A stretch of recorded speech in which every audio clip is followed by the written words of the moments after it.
Yo, what is going on, guys? Jeff back here. Welcome to part number 6 of the new roof build. We're already into 6 parts now. Didn't know it was going to quite get to this many parts, but I should have known.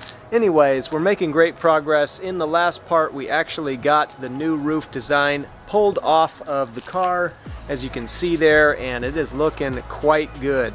I spent a good amount of time doing a lot of the refinement work. I'm going to say 80% of the refinement work while it was still locked on the roof of the car in the fiberglass.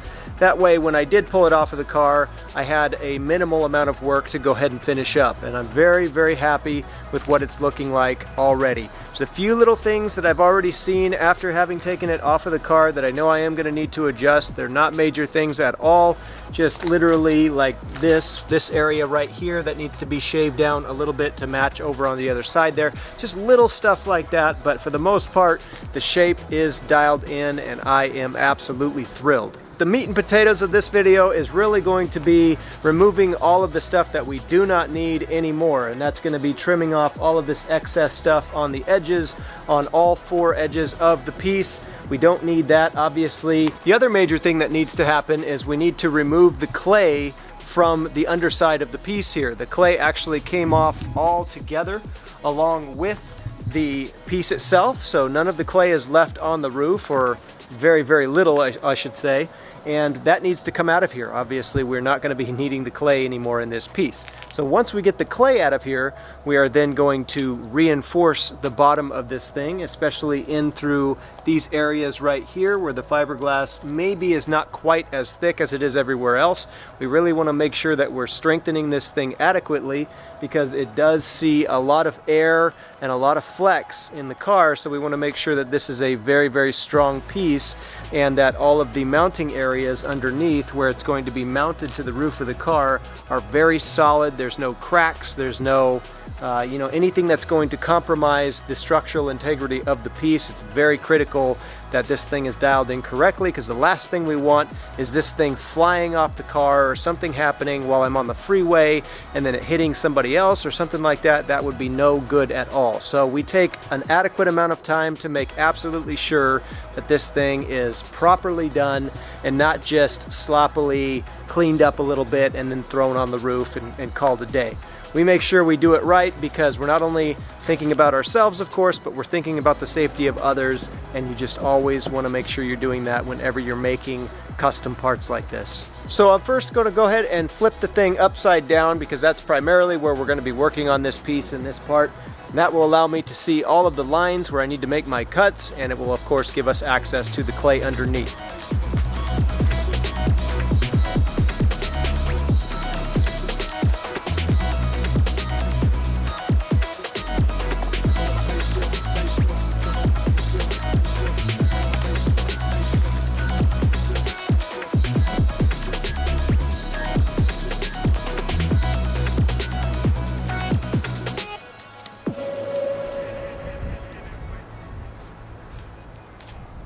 Alright, so here we are looking at the underside of the piece now, and this is where we're going to be working here for a while. You can see here on the edges, here's our lines that are perfectly molded out for us. We know exactly where we're going to need to make our cuts here because it molded perfectly into those little registration areas. For the front section here, for example, this is where the little rubber seal is that meets the front windshield that you can see there. We'll just cut right along that line, so all this will be coming off. Along the sides here, we see this nice little recess area. It's a little channel that just connects the roof to the A-pillar. Here's where the A-pillar comes up to. So we're going to be cutting just along this little area right here, and then we will just sand it back as need be so that we get a really nice flush line up to the A-pillars on the sides. And then in the back here, you can see this real defined line right here.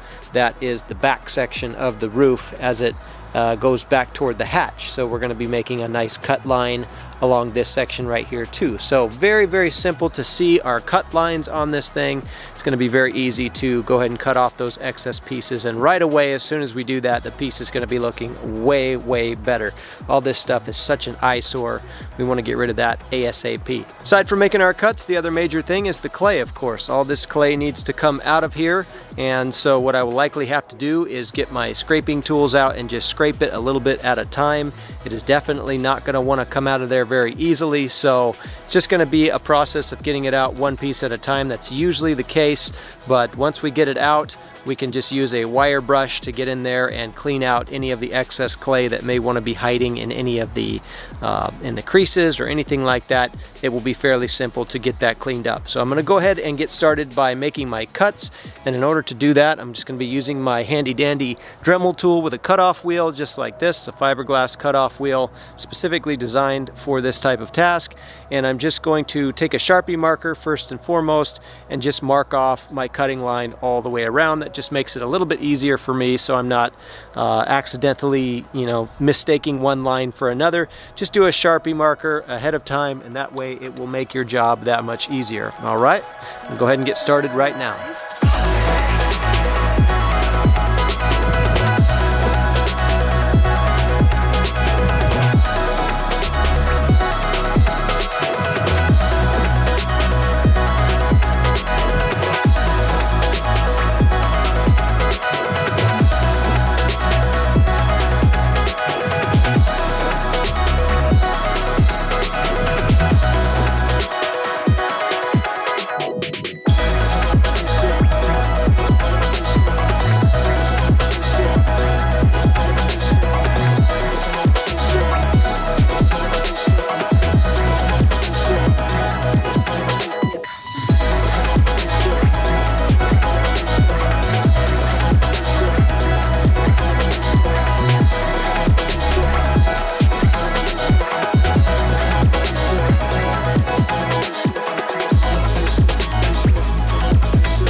Alright, all of the major cuts have been made. You can see this is looking a lot more like the actual shape of the roof now.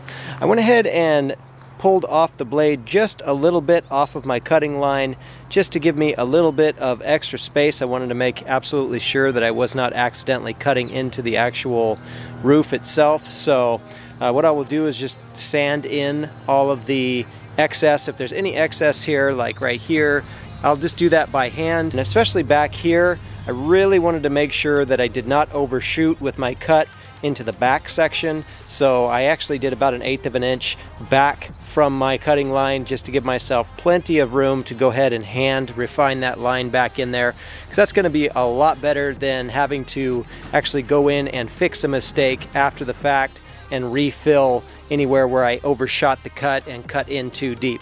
So I did that all the way around, front as well. Same thing, I just pulled off my cutting line by just about 1/8 of an inch, and then I'll just go ahead and tighten up the line by hand. So now that that's all squared away, we're going to go ahead and tackle the clay now. I'll get my scraping tools out and begin to peel these out one section at a time, and then we'll go from there. Alright, as you can see, I've got one side here pretty much fully extracted, but there is of course some residue left. And what I'm going to use to clean that out is the wire brushes. So I've got a few different sizes here. I've got a really big one for large surface areas, then I've got a nice thin one that gets in there really nice, and then I've got a little detail guy in there too that'll get some of the pinholes out. So that's the best way to get this clay extracted. I've tried a whole bunch of different methods, and it's always easiest and quickest to just use a wire brush. It will gunk up your brush a little bit, so don't spend a whole bunch of money on these things because you may end up tossing them after they get really gunked up. But these have lasted me for quite a while. You can see I've used them previously for this task and they've worked really well. So I'm going to go ahead and get that extracted on this side, and then I will start on the other side here. Alright, just like that, we have got the clay extracted. Took a little while, but we finally got it. You can see I used the wire brush to really clean out as much as I possibly could. There's still a few little bitty spots of clay here and there, not going to be detrimental at all in the long run. So at this point, I'm going to go ahead and do a little bit of sanding duty here, especially in these areas here. We're going to be sanding these down to add additional fiberglass reinforcement. We're going to go ahead and use the fiberglass mat for that because it builds thickness very quickly, and we'll really only need a couple of layers on both sides with polyester resin, and it will be nice and sturdy and secure. And of course, we need to sand this down, make sure I didn't miss any clay or anything. It's going to help to get rid of any residue or anything that may still exist on the piece right now. We're also going to go ahead and do a very, very light sand on the very edge of the piece all the way around. This is of course going to be the mounting surface. This is where we're going to be mounting, or how we're going to be mounting rather, this roof cap to the actual roof of the car, and we want to make sure that it is nice and clean, and a very light sanding will do that just to prevent any little masses of fiberglass resin or anything that may exist. We want a perfect bond from the surface area to the actual roof of the car, which this has perfectly conformed to. So very light sanding on those areas and a little bit heavier in these areas here so we can get ready to do our fiberglass reinforcement. Okay, so here we are. I've gone ahead and done all of the sanding work that I need to do underneath here. I cleaned up the lip all the way around here. Really nice, super clean edge now. Very level, so there's no obstruction from the roof cap to the roof now. It's all nice and clear. I also went ahead and cleaned up all of the edges all the way around, put a nice bevel all the way around as well. Everything is fitting great and looking great. So now we're going to go ahead and do our fiberglass reinforcement. And really, this is all I'm going to do. I'm going to do 2 strips on the inside of both of the major lines that we have here on the insides, just to reinforce these 2 sharp lines right here where the fiberglass is likely the thinnest. Everything else is actually turning out to be very strong and thick all the way through from one side to the other. So I'm very happy with how solid this thing is. But just to be sure, I'm going to go ahead and add 2 layers of fiberglass mat to these crease areas right here. And so what I've gone ahead and done is just cut out 2 strips, and then I put some relief cuts along one edge of all 4 pieces.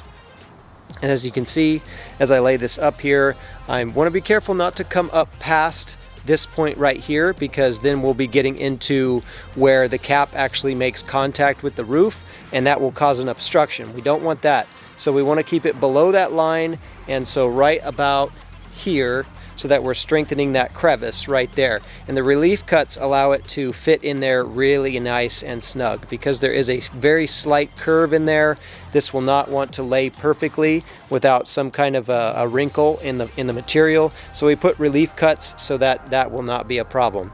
It will conform very nicely to that. So I'm just going to go ahead and mix up a couple of pots of polyester resin, get these in there, and then as soon as these are all wet out with the resin, we're going to throw the cap back on the roof and just let it cure on the roof. Whenever you do fiberglass on a piece that's taken a particular shape, you always want to put it back on the car while it's curing, because it could very possibly warp and cure in the wrong position, and then it's going to be a nightmare. So I'm going to go ahead and get these glassed up, put it back on the car, and then we're going to let it sit overnight and come back out here tomorrow and continue. All right, we've got the fiberglass all taken care of now. I did 2 strips on both sides. That should be more than enough.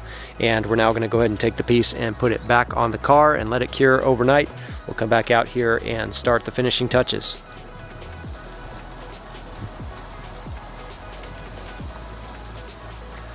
Back to rain again. I swear it's been raining like a whole month over here. Anyways, we are looking awesome. The fiberglass reinforcements that we made underneath have cured up perfectly, and I went ahead and did a final shaping over the top just to make any adjustments in the crease areas right here to get them dialed in. You can see there they're looking really darn good, really close, especially through the curved areas in the front right there. I really wanted to make sure we got them as close as possible, because if you don't get that type of angle right, it's really an eyesore. You can really tell if one side is off. I took a little extra time and made sure it looked really good from all angles, and I think I've got it dialed in about as good as I'm possibly going to get it right now. I also cleaned up this front edge really nice, did a little bit of filler work just to make sure I wasn't missing any little pinholes that were hiding in there. And guess what, guys? We are ready to go ahead and do our primer on this thing. Everything is all set and ready to go. I just need to dust it off, throw on some primer. Unfortunately, the weather does suck right now for any kind of spraying, so I'm going to do the best I can to get a good layer of primer on this thing, and then we're going to take a good look at it, put it on the car. Let's get some primer on this. First coat of primer is down, and it is looking amazing. Stay tuned for part number 7.